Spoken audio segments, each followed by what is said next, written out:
Thank you for joining us for this week's update. My name is Scott Algier, and I'm joined as always by Jonathan Braley, our operations manager, and Ian Andriachek, our operations coordinator. Good morning, guys. Good morning, Scott.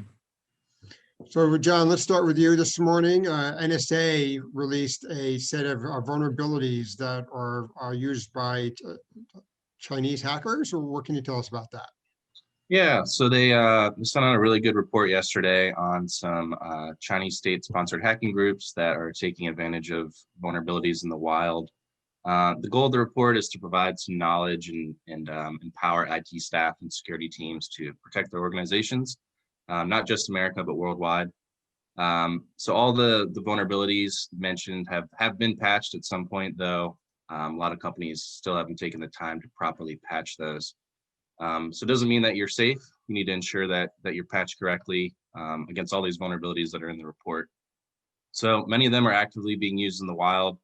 And I did want to note that while the report kind of focuses on China, it's likely that other countries are using these as well, just because they're so popular. So I won't go through all of them, but I did want to touch on kind of the top 5 here. The number 1 was CVE 2019-11510. which, as you might remember, resides in the Pulse Secure VPNs. Basically, it allows an unauthenticated remote attacker to send a specially crafted code snippet and an arbitrary file read vulnerability. This may lead to the exposure of your keys or your passwords. There's also CVE 2020-5902, which is in the F5 Big IP. CVE 2019-19781 was an issue in the Citrix application delivery controller. And then 4 and 5 as well were also in that Citrix ADC, and the Citrix gateway, and in the Citrix SD wireless access network. So definitely take a look at the NSA's report. A lot of good information there.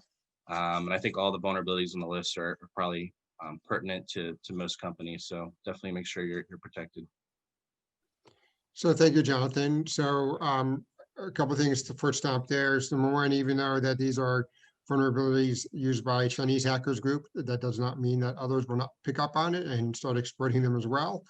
And I also want to ask, have we shared this NSA report with our constituency? Absolutely, yep. We've included it in our various publications that we send out, just make sure everybody that is aware. If you didn't get it from us, you can just go to US CERT, or you can probably find NSA's kind of public website. They probably have it listed there as well. Excellent, thank you. So I think the vulnerability, the theme of this week is vulnerabilities. So Ian, there are some Cisco vulnerabilities you'd like to talk about today.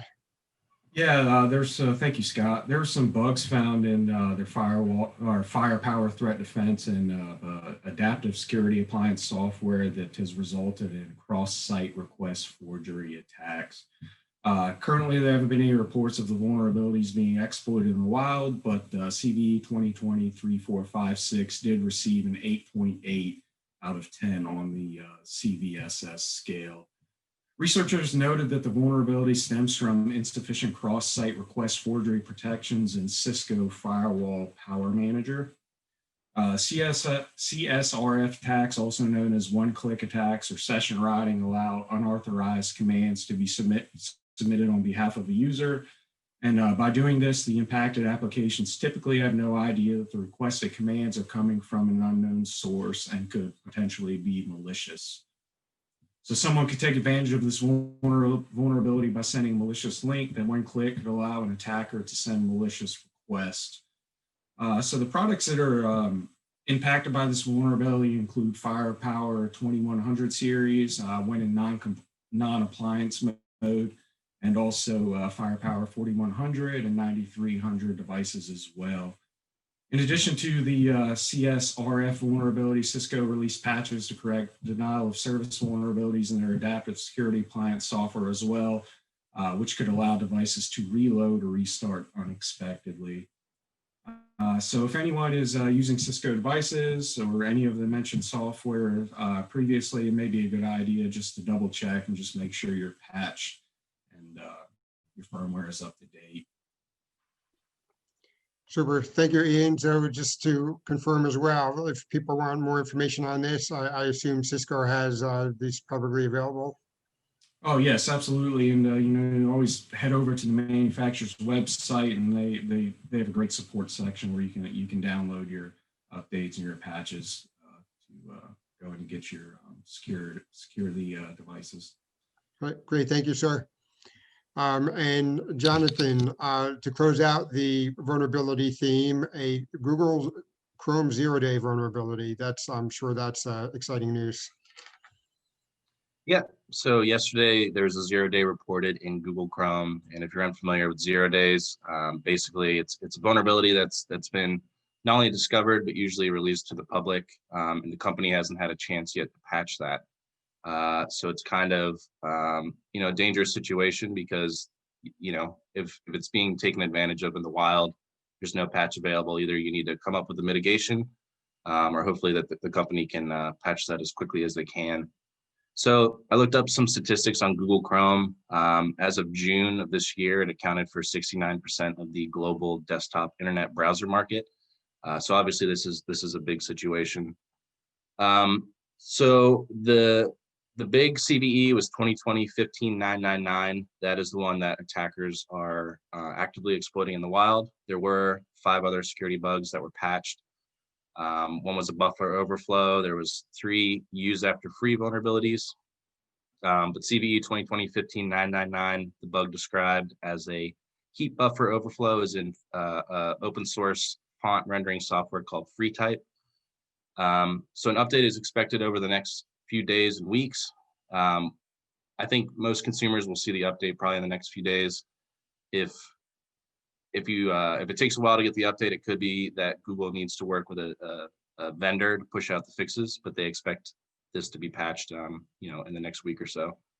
So you can check for updates at any time in Google. If you use Google Chrome, in the top right corner, there's these 3 little buttons, and you can look in settings and see if there's an update available. Typically, though, in the top right, there'll just be a green arrow that points upwards, kind of indicating that you need to upload an update. So as soon as you see that, don't delay. Go ahead and patch Google, because this could be a serious problem. Yeah, thank you, Jonathan. 0 days are the worst type of vulnerabilities because there's no fix for them. So that is something to pay attention to for when the fix comes out. Download it, because the attackers, they love 0-day vulnerabilities because they go where it's easiest, and if there's no mitigation for it, then that means that they can get in. So we ask everyone to please pay attention to that. So that's a wrap for this week, guys. Thank you to the audience for listening, and tune in next week. Thank you very much. Yeah.